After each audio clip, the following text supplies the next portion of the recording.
สิกินบ่กินผู้ใหญ่เพิ่นให้เฮ็ดอยู่ติโดยเฮ็ดได้เนาะเฮ็ดได้อยู่พี่น้องมีแต่รอทางผู้ใหญ่ทางน้องเมฆเพิ่นนั่นแหละข่าวเพิ่นว่ามากแต่มากกับบ่าวน้องก็เบิ่งก่อนนี่พี่น้องมันมีอย่างเครื่องเอาตู้แล้วก็ตู้ตัวนี้ก็จัดชั้นใหม่ตัวนี้นี่เพราะว่ามีผู้ใหญ่พี่เนาะว่าสิเกาะตัวนี้ได้สิเกาะเฮือนครัวน้องเพิ่นแต่ตัวนี้ไว้ถ้วยบวงจงซ้ำนั่นยัง4ล้านป้ายก็มีแต่ซื้อนั่นเกาะเฮือนครัวได้บ่ซื้อเฮือนครัวนี่ได้อยู่มีแต่ไม้เสื้อลาแหละไม้ศิลาก็ตัวเก่านี่เฮาตัดหัวตะปูได้อยู่ก็มีมือตัดหัวตะปูบ่บอกให้ซื้อตู้มาก่อนเฮาก็ซื้อตู้มาก่อนบัดนี้แล้วเพิ่นว่าจังขยายเฮือนครัวออกนะบ่แม่ก็เฮ็ดตามหน้าที่นะเฮาก็พิจารณาเบิ่งอยู่เนาะ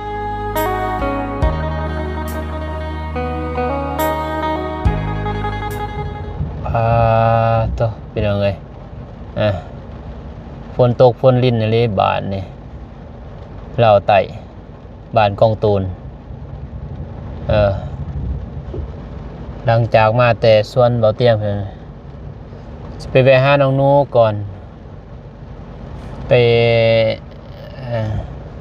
สอบถามเพิ่นเนาะแล้วก็ FC คอมเมนต์ใน2น้องเมฆนะ2เบาเตียงเพิ่นเนาะเรื่องตู้ยังอยู่แหละเพิ่นเนาะแล้วก็เรื่องสิเฮ็ดบ่เกาะบ่ก็เรื่องเฮือนเรื่องซ่านก็สิถามน้องนูแล้วก็ถามน้องเมฆเพิ่นเนาะสิเข้าไปหาน้องเพิ่นก่อนแต่ว่าตอนนี้ฝนตกบ่มีเช้าเพิ่นเนาะอยู่ลาวใต้10-20มื้อเด้สิเป็นเดือนแล้วบัดนี้ยังบ่เอื้อนเพิ่นเนาะไปพบไปพอกันพุ่นแหละพี่น้องเนาะอยู่เฮือนน้องนูเด้อพี่น้องเด้อเนาะพี่น้องเอ้ยโอ้ยฝน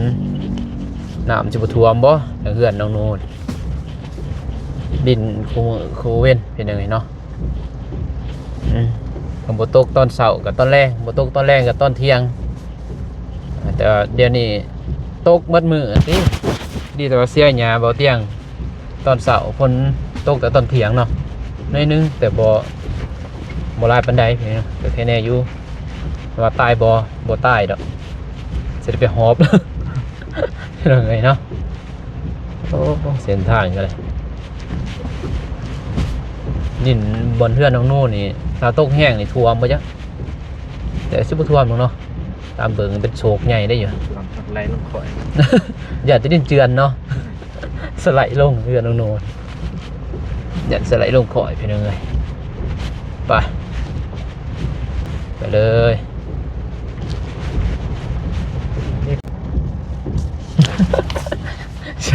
สัตว์ลงห้องเลยพี่น้องโอ้น้ำท่วมเลยพี่น้องเอ้ยยินอยู่บ่ดี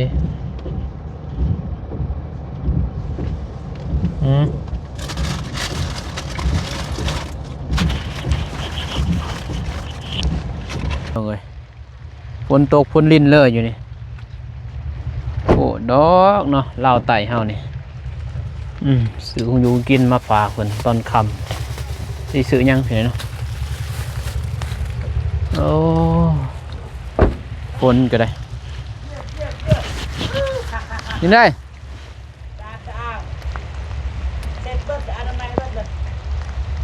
ฮะ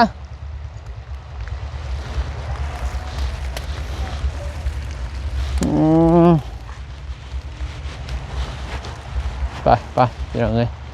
หาน้องเพิ่นก่อนฝนก็ลิ้นเลยเส้นทางก็มีบ้านหลังเดียวแหละนี่เนาะอันนี้เขากำลังสร้างกำลังเพิ่นสิสร้างนะเทือนก็งามอยู่กันทรงนี้พี่น้องเนาะเดี๋ยวใหญ่เติมอยู่เด้โอ้ยฝนเมื่อคำสีเบาเนาะฝน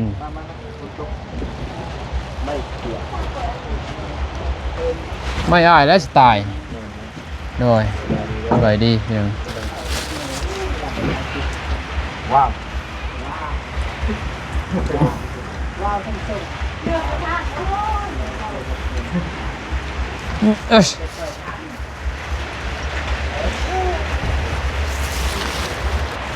พี่น้องเอ้ย โอ้ไว้แท้มานี่ มาก่อนนะใส่เอ้าขึ้นนี่เนาะ จัดแบบนี้ก่อน สินอนไซบาทนี่นอนอยู่นี่บ่ฮะอ้าวมาอะไรเลยมากินข้าวเลยได้บาทนี่เรื่องเลยเด้บ่ให้บอกคือ ตามสัญญาแล้วมากินคุมมือกันเลย คู่มือได้จะเว้าเด้แม่นบ่บ่ว่าได้ใจเมื่อซะ โอ้บไว้เลย กระทาได้กระทา ฮะเห็นบ่ทาได้ก็ทา บอกว่าทาที่ว่า เออ เอายังเพิ่งเลยกำลังดังไก่ เดี๋ยวไอ้ซื้อมาแนวซุกนะบ่ซื้อแนวเด็บบัน รอยยอยซื้อยังไงเนาะเอาดิใส่ลูกอยู่ดิ ลูกไปลิ้นมันทำหนัก เอาดิของกินนี่ จม ของกินซื้อมกปอกมกป่าโดย ซื้อมาให้กินน้ำกันบ่ เอาก็กินเนาะมกป่าแล้วก็พอเครื่องในแล้วก็ขนมเด้อให้ลูก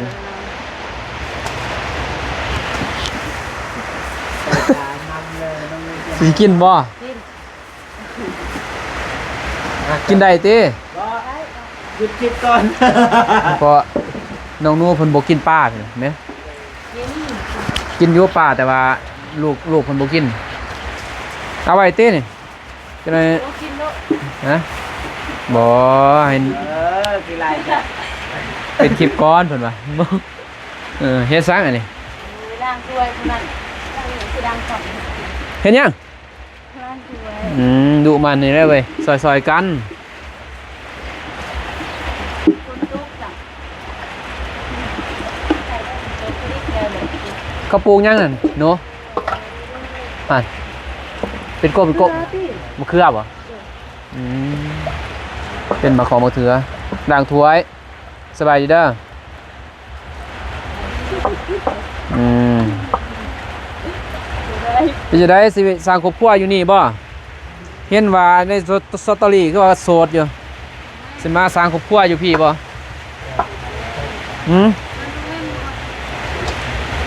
โมเมนต์เจ้าเอาผัวเลยบ่นี่เอาแล้วบ่หนู ยังสูตร เจ้ามี5ผู้บ่าวที่นี่บ่เออสงสัยได้ผู้บ่าวทหารนะอย่างนี้ ก็นี่มึงมาแล้ว เว้าไว้ขนาดเนาะบ่ท่านอ้ายบ่ท่านเว้าอีหยังนั่นน่ะเว้าสงสัยซื่อๆเว้าน่ะจะเอาบ่เลยว่าบ่ไว้แท้ตอบมีผู้บ่าวแล้วบ่โอ้มีแหละใส่ว่าโสดหนู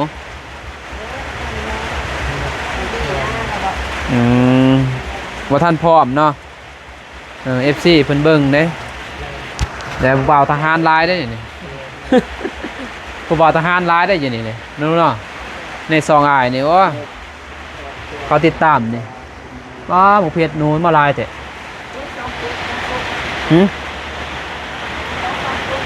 มันหล่นหมดเลยก็บ่เก็บ กินบ่เบิดคือเย็นนี่ เอามาตากติเก็บมาตากติมาย่างไผ่ยังไงดีแพงได้เว้ยมักเพชรจะได้เจ้าแพงบ่อ้ายตะกี้ไปหาคอหมูซ้ำที่ใดมักเพชรหน่วยหนึ่งนิดหน่อยได้เป็นบ่ใส่ 30เป็น กันนี่แหล้วดังได้อยู่เป็นยังไงอ้ายก็อยู่ขี้ไผ่ขี้พื้นเหมือนกันนั่นแหละ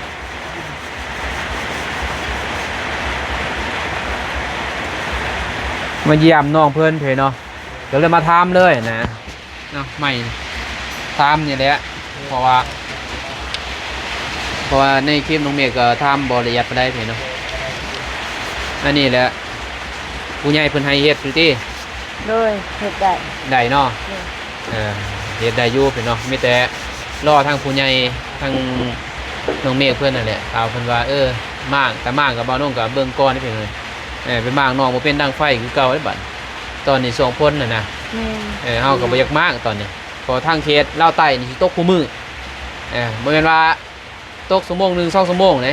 ตั้งหมดมือเลยเนาะนี่นะอยากเข้าบ่หนาวบ่ คือโป้งนี่ เปิดโป่มว่ายยากได้เปิดโป่ม ซุปไผ่แน่ว่ะบ่ย่อยบ่หนู บ่เศร้าเอาเก่าคนละอีสังเก่าคนละโซนบ่ ข้าวโกสดก้าวซิลิโคน โอ้กะสิได้คือ ซิลิโคน เลย แม่บอกจะก้าวซิลิโคนเนาะติดแต่นี่มันเป็นก้าวต้นนะก้าวซิลิโคนอันติดอันนั้นมันแข็งก้าวต้นซิลิโคนยาหกอะไรหนู เสียก็บ่ตายฝนมันตกเลยค่ะ แม่นเลยสีเด้ากับบ่ฮานได้เพียงดูนี่เด็กหน่อยยังเด้แดนดินอะไรยังนี่แต่เสียเอาเท่าไรเด็กเท่าน้อยเอาแต่ก็ดีอยู่มันบ่เป็นหยังดอกเนาะ เลย มันโกกมันใหญ่เลยเด้ใหญ่หมด แต่ตัดนะบ่ได้เสียปานใดตัดเอา นี่บ่สิกินฮะ เลยเด้อ ซื้อเพื่อเด้นี่ น้องเมฆบ่ เลย ฮู้บอกว่าสิเข้ามาฮะ ฮู้ ฮู้ เลย อืม ข้าวเจ้า ข้าวเจ้าได้แต่นี่บ่แม่นข้าวเหนียวเด้อคืนนี้ มีข้าวเหนียวแหละ คืนนี้ข้าวเหนียว เอาข้าวเจ้าอีก ได้แล้วพี่น้อง เล เอ้ยเนาะ ข้าวเจ้านะสิ กินคู่มือคือวันก็สิยากอีกยากน้องเพิ่นนั่นแหละมีแต่ว่ามื้อได้มื้อหนึงพุ่นแหละเก็บมาคูมักยังมาตำถ้ามีงบก็ซื้ออาหารทะเลทะเลพุ่นแหละเนาะมาตำนี่ให้น้องโนซีฟู้ดเคยกินบ่เนาะ บ่ ซีฟู้ดได้ บ่ บ่าวน้องยังบ่ฮู้ซีฟู้ดจะแบบใด อาหารทะเลและซีฟู้ด บ่ ซีทะเลฟู้ดอาหาร โอ้เป็นภาษาต่างประเทศบ่ เรื่องยาคิด นี่คือว่าแบบซีฟู้ดมันสิเป็นแบบแนวหนึงนะอืม อาหารทะเล ซีฟู้ดแจ้งบ่เนาะบ่าวจันทร์เพิ่นจับบ่เมินบ่ แกงนี้แกงเขา ยันเดือดแซงเนาะ คนยอด ฝนตกพี่น้องเอ้ย เส้นกันยอนทุนนี้ เออ เรือมโพด เอ้ย เท้าเด้ มีนั่นได้มีครีมได้เป็นคล้ายครีมคล้ายเจะคลองแบรนด์เด้นี่ เจะคลองแบรนด์เป็นคล้ายของออนไลน์แต่ว่าบ่ได้ลืมใช้โทรศัพท์มาไปตั้งให้ลืมเลยเอามาเลยตั้งอีเมลให้น้องเพิ่นเพิ่นเนาะพอได้เบิ่งอยู่นะเบิ่งเบานุ่งอยู่เลย เยอะบ่ ผมเมน ใช่สัตว์โทรศัพท์เคยใช้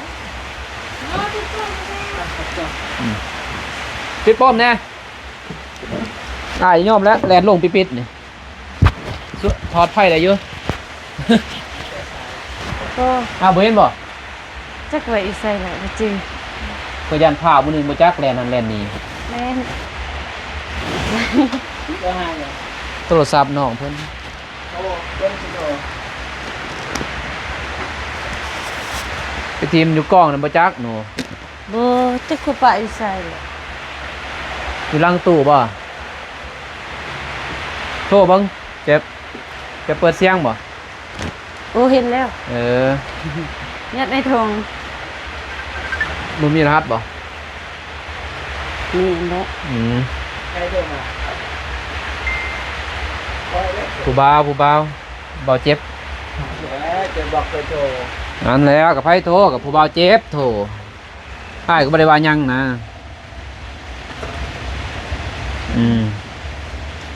อ้ายก็บ่ได้ว่าหยังน้องเนาะ พยายามเข้าบ่ได้ ได้นะ ค่อยลองเปิดรหัสตัวไอ้ตรงมา ป้อนน่ะบ่ มันยังว่าบ่ถือ ตัวนี้บ่ อืม ตัวไอ้ตรงมาค่อยกดซื้อ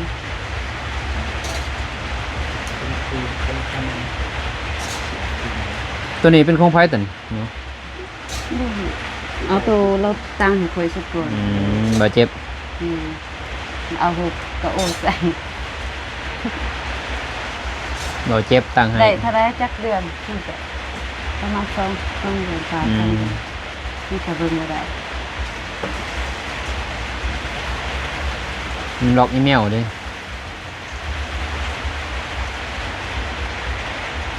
ไฟเกิด เป่าติเป่าเป่า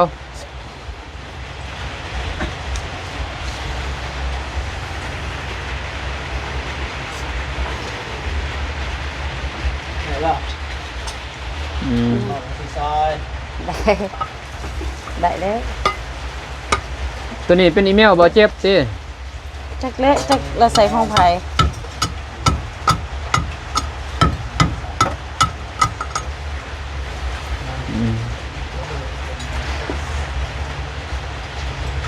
ตั้งนั่นก้อนเพิ่นเอาไว้เนาะให้เพิ่นพอได้เบิ่งน่ะนะบ่ได้ล็อกบ่เคยล็อกรถ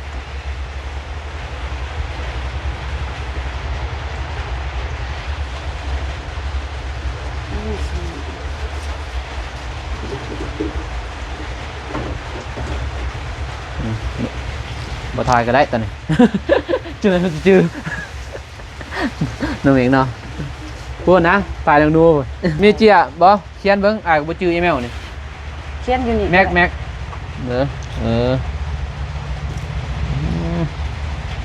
นี่ก็ได้เนาะ จะส่งหันบ่ จะจื้อบ่ โอ้จื้อ จะจื้อบ่ จื้อ จะจื้อบัดบ่ ตัวได้ อีเมลตัวนี้นี่แหละนี่จื้อบัดบ่ โอ้บ่ น่ะเอาเสื้อใส่เด็ก มันสิเปื้อนบ่แล้วเอามิกมา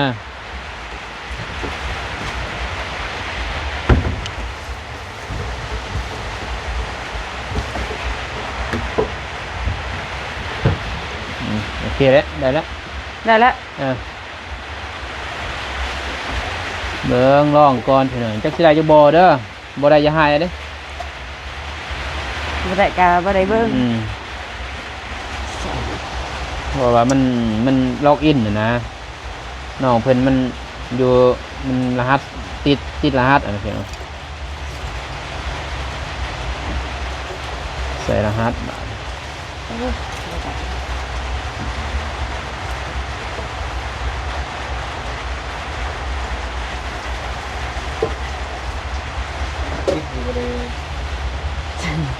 ไปเนาะ ไม่ลอยไปไม่จะไปใส่ให้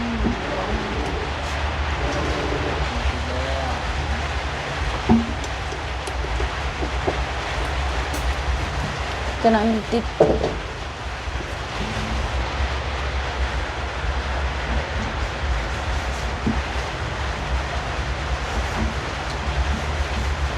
สีขาว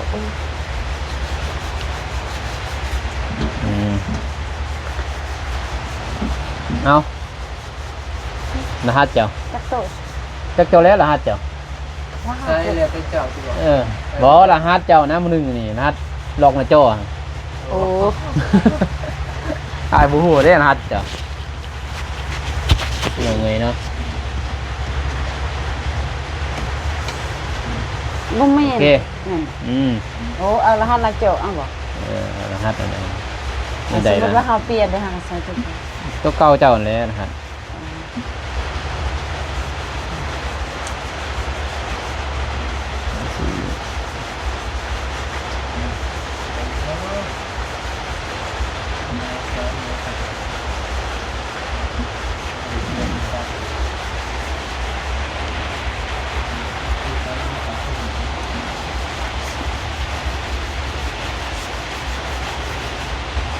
คือบ่น้องเมฆ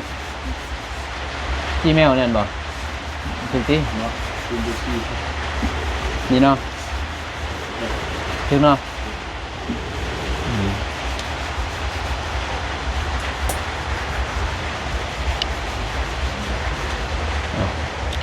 มันคือว่าให้เฮาเป็นหุ่นยนต์เฮาก็บ่ได้เป็นหุ่นยนต์เลย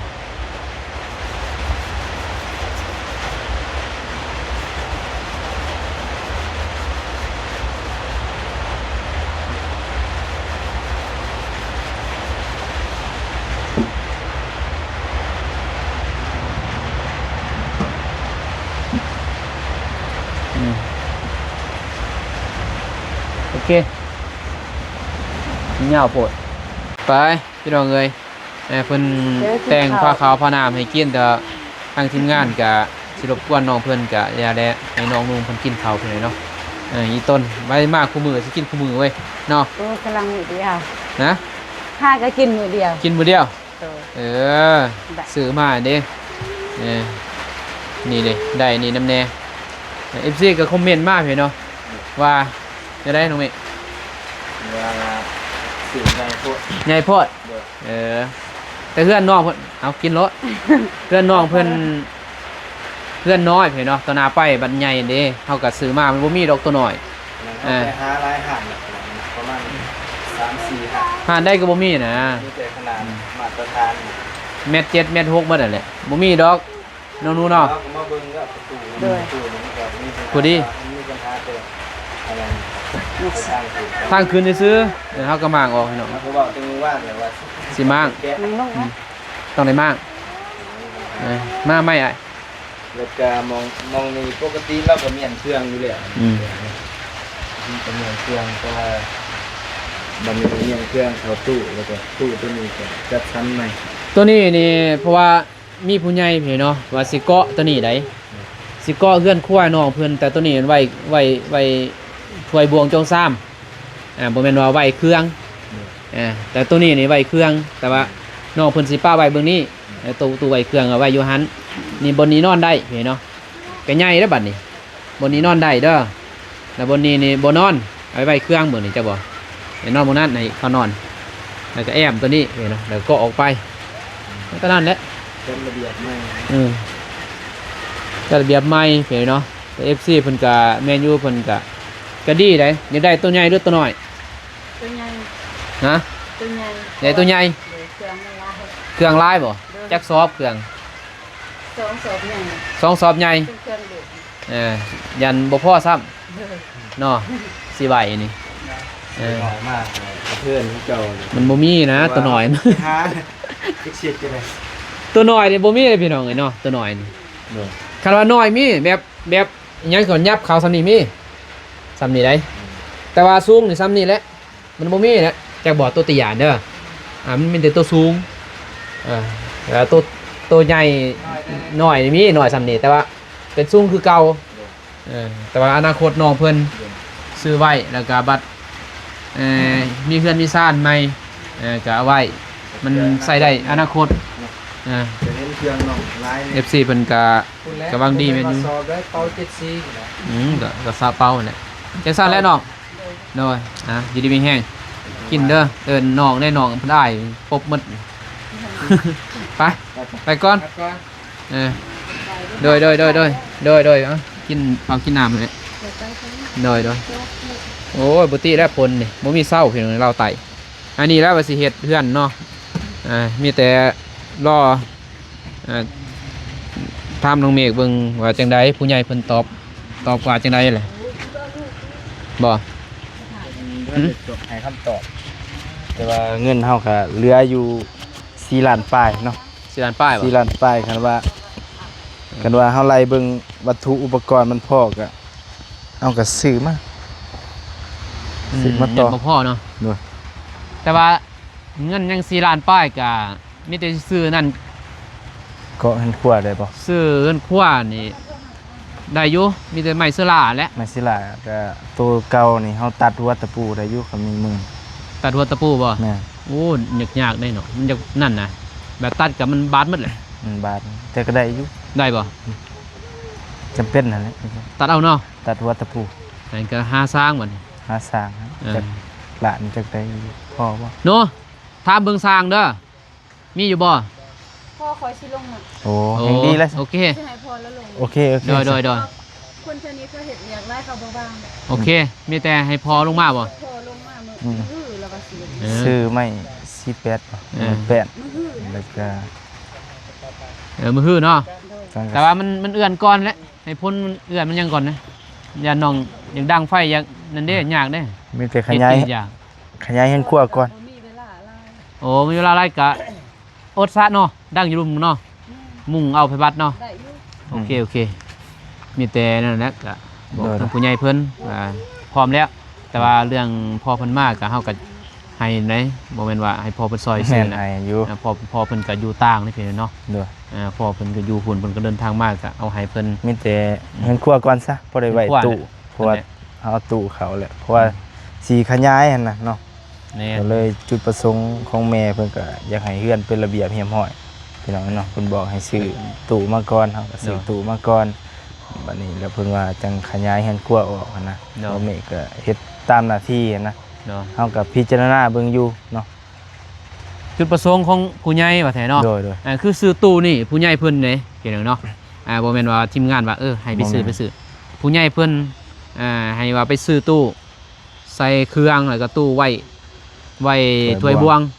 ตัวน้อยบ่มีพี่เนาะตัวไว้ถ้วยบวงตัวน้อยบ่มี มีก็ต้องได้สั่ง แม่น สร้างมันก็เดินนั่นนะทางผู้ใหญ่เพิ่นก็อยากเบิ่งบัดแม่นบ่ แม่น เพิ่นมอบเงินมาให้แล้วเพิ่นก็อยากเบิ่งอยากเห็นว่าซื้อบ่หรือบ่ซื้อนะเพิ่นก็แซดมาทางบ่าวน้องแน่น่ะทางน้องแม่แน่นี่เพิ่นอยากเห็นเพราะเงินก็มาแล้วเพิ่นว่าคือบ่ทันไปแม่นบ่ โดย แต่ว่ามากับมือเดียว2มื้อแหละ โดย แต่เฮาก็บ่ทันนั่นนะแต่ยังเพิ่นแซดนี่เพิ่นก็อยากเห็นก็เลยซื้อเนาะซื้อแต่ FC เพิ่นว่ามันใหญ่มันกว้างก็น้องเพิ่นก็สะดวกสบายปานนาแหละแม่นบ่ แม่นปกติก็เครื่องน้องก็เต็มห้องนี่แห โอ้ย ละพี่น้อง เต็ม